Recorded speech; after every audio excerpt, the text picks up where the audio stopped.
Shalom, మీకు ఉదయకాల శుభములు. అనుదిన వాక్య ధ్యానం డైలీ బ్రెత్కు మీకు స్వాగతం. Praise the lord. ఈ దినము కొరకు సిద్ధపరచబడిన దేవుని వాక్యము మార్కు సువార్త 4వ అధ్యాయము 39వ వచనం.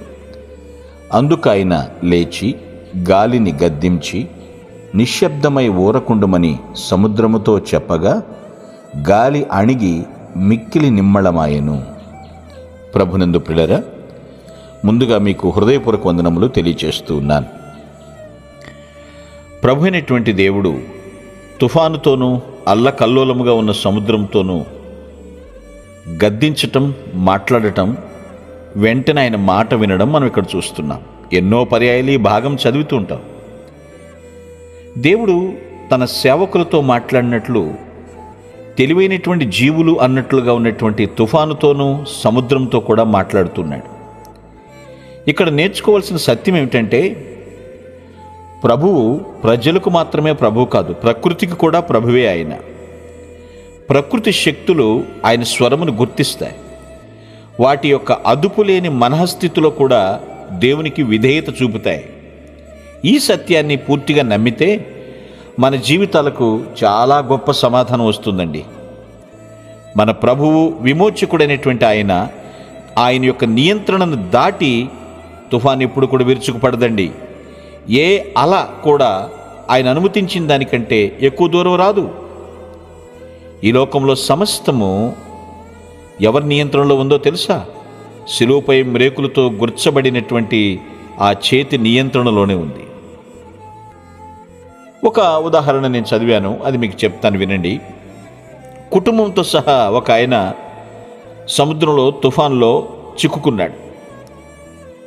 ప్రయాణం చేస్తున్నాడు, ఆ పడవలో ఉన్నాడు. ప్రయాణికులంతా కూడా తీవ్రమైన భయాందోళనలో ఉన్నారు. ఎందుకనంటే గాలి వాన పడవ మునిగిపోతుందేమో అన్నటువంటి వేదన. కానీ ఆ సైనికుడు మాత్రము ప్రశాంతంగా ఉన్నాడండి. అప్పుడు అతను భార్యకే కోపం వచ్చింది. కోపంతో ఆయనకేం కాకపోయినా భార్య పిల్లల కోసమైనా ఆందోళన చెందాలి కదా అంది. అతను అప్పుడు కూడా ఏం మాట్లాడలేదు, సమాధానం ఇవ్వలేదు.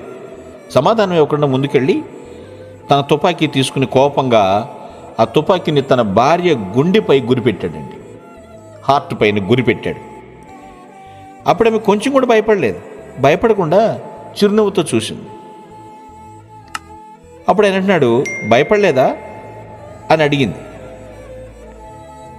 ఆయన అడగగానే ఆమె అంటుంది, లేదు, నేనెందుకు భయపడతాను, తుపాకీ నన్ను ప్రేమించే వ్యక్తి చేతిలోనే ఉంది కదా అంది.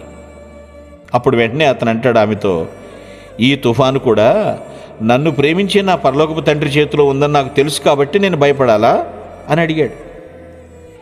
ఈ ప్రశ్న మనకు కూడా రావాలండి.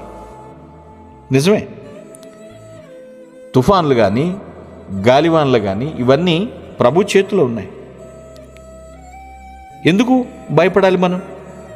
అందువల్లనే ప్రకృతి కానీ లేదా పరిస్థితుల యొక్క క్రూరమైన అల్లుకల్లోలలో కూడా మన రక్షకుడే అందరికీ ప్రభువు గనుక మనం ప్రశాంతంగా ఉండాలి.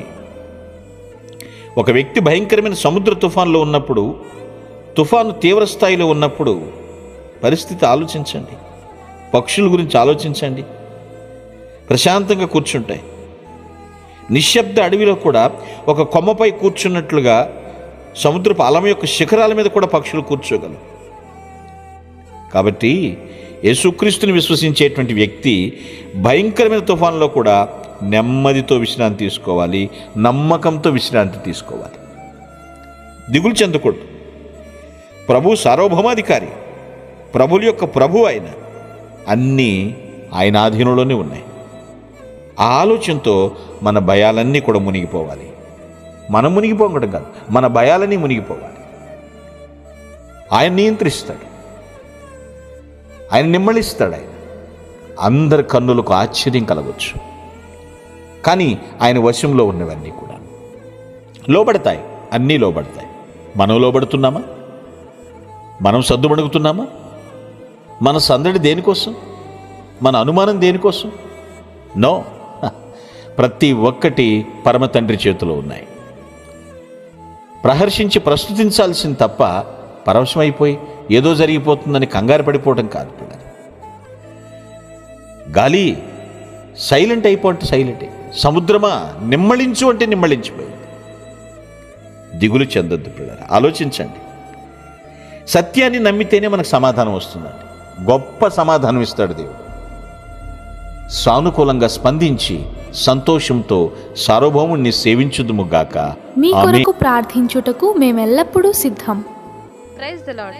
ప్రభు నామమున మీ అందరికీ వందనములు. ఈ మా సందేశముల ద్వారా మీరు ఆశీర్వదింపబడినట్లయితే మీ తోటి వారికి షేర్ చేసి దేవుని రాజ్య సువార్తలో మీరు కూడా పాలుభాగస్తులు కావాలని ఆశిస్తున్నాం.